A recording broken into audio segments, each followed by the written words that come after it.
Hello! Today we're going to discuss how fighters can overcome their height disadvantage. So if you're shorter, listen up, and still be successful in a Muay Thai fight. I'm usually the shorter fighter, so a lot of people who watch my fights, they see me win a lot of these fights against taller people. So they always ask me like, oh, how do you deal with someone who has like such long legs and such long arms and still manage to be aggressive and score more and hit them and all of that. And I have to tell you that first, it wasn't easy, right? I'm 5'2" or 157, 158 centimeters tall. So I'm generally probably almost always the shortest person in the gym. Since day one, I've always worked with taller people, and if you're a shorter person, you can probably relate to this. You're constantly working with taller people, and it's constantly very frustrating whenever their jab just keeps meeting your face and your leg doesn't even like reach anywhere close to their body, right? So we get a lot of exposure to working with taller people, but that doesn't mean that that alone is going to make us a better fighter. But having that exposure, and if you're consistent with your training, you do end up finding ways to work around the height. And today we're going to talk about some of the ways where, despite being shorter, it doesn't have to be an obstacle. It's definitely, on paper, is a disadvantage, but if you use the right strategies and the right techniques, if you're shorter, like me, you can overcome your height disadvantage and be successful anyway. One of the key strategies if you're shorter is footwork. So footwork is crucial because it helps you get in and out quickly and also helps you move around your opponent quickly. If you're shorter, you do need to be able to close the distance rather quickly, because a taller fighter will try to keep you in their range, which is generally where they're comfortable at, right? So it's going to be the end of their jab, the end of their kick. Whereas for you, the shorter person, you're gonna have to get in closer.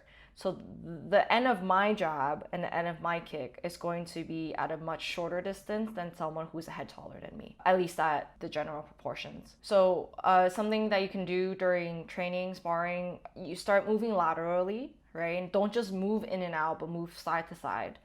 And also start to circle your opponent, circle the person you're sparring with, to try to create angles for hitting them. So when you use your footwork, you can cut off their movements and try to keep them within your range. When you're shorter, you have to be closer. So the further you stay out for them, they can easily land things on you. So again, I really want to emphasize that you closing the distance and closing the distance quickly is going to help you score, and then getting out quickly will help prevent them from scoring. Or you can also just work on your defense, like your blocking and things like that. But a lot of times it's just better to not eat anything at all. If you are constantly trying to close the distance, but you eat a lot of shots in a way, try using feints in addition to your footwork to create some of those openings. So a lot of times in training, there's a lot of emphasis of going to the head, right? You want to grab their head when you're clinching, you want to jab cross, you want to hit their head as hard as you can, right?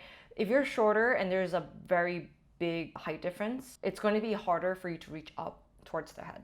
So instead, focus on targeting their body and their legs. So if you target their body, it should be either in a straight line for you, or the punch should have like a downward trajectory. So then if you punch it like slightly downward, gravity is going to be on your side. So the punch will actually end up landing much more effectively and much harder. And with the kicking, if someone is taller than you, it's going to be a lot more work to lift up your legs like higher than usual and kick their body. So it will be easier to go for their legs.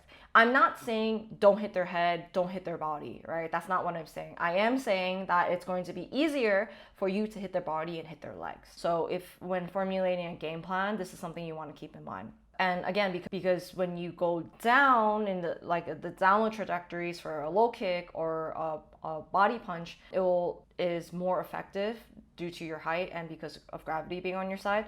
You'll tire your opponent out a lot quicker, and that in turn will make it be harder for them to move. I have TKO'd numerous people from just going to their body, going to their body, going to their body with my hands, and then I could definitely attest to this tactic right here. Something we touched upon earlier when I talked about moving in and out was finding ways to do that, right? So then one way you can move in and keep moving in is be aggressive. So if you're not an aggressive fighter, don't worry. This is just a general, I guess, relative tip. The best way to get closer is to keep moving in and moving in. That doesn't mean you have to move in a straight line. That doesn't mean you have to be predictable. That doesn't mean don't use feints, right? But if you're the more aggressive fighter, then you're more likely to dictate the pace of the fight, and instead of allowing your opponent to dictate the pace.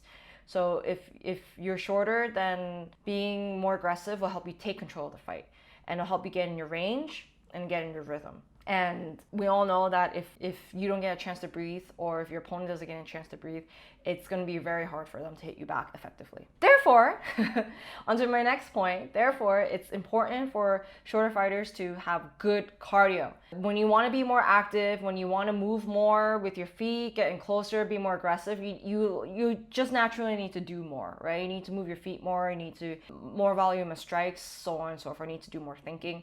It's very difficult to pull all this off if your cardio is bad. So make sure you run, right? Make sure you do your strength and conditioning. Make sure you do your intervals and your sprints, and make sure you're training as well, because just because you're running doesn't mean it's going to translate into a fight. So all the cardio is going to be a very, very good basis in order for you to pull off all the tips that I said beforehand. Last point is to work on your defense. Talked about this a little bit before. When you go in, but you want to stay there in your range, your opponent, even if you're not in their ideal range, they could still very easily hit you. You are going to be more susceptible to getting hit when you're that close, but also getting hit on your way in, particularly with like shots to the head or body kicks, high kicks. So make sure you don't skip on doing defensive drills, and you find ways to go in without them outscoring you, right? So then so the entire fight is just you going in, but you're not scoring anything because they're just constantly tagging you with things and moving around, then being aggressive alone is not going to help you. So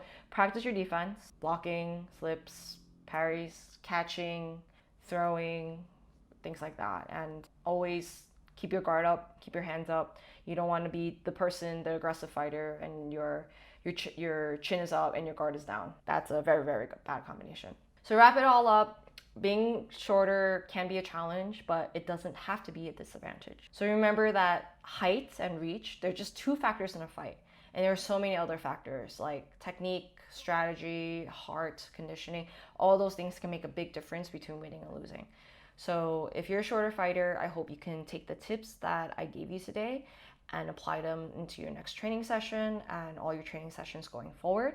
And best of luck with your next fights against taller people. I'll see you in the next episode.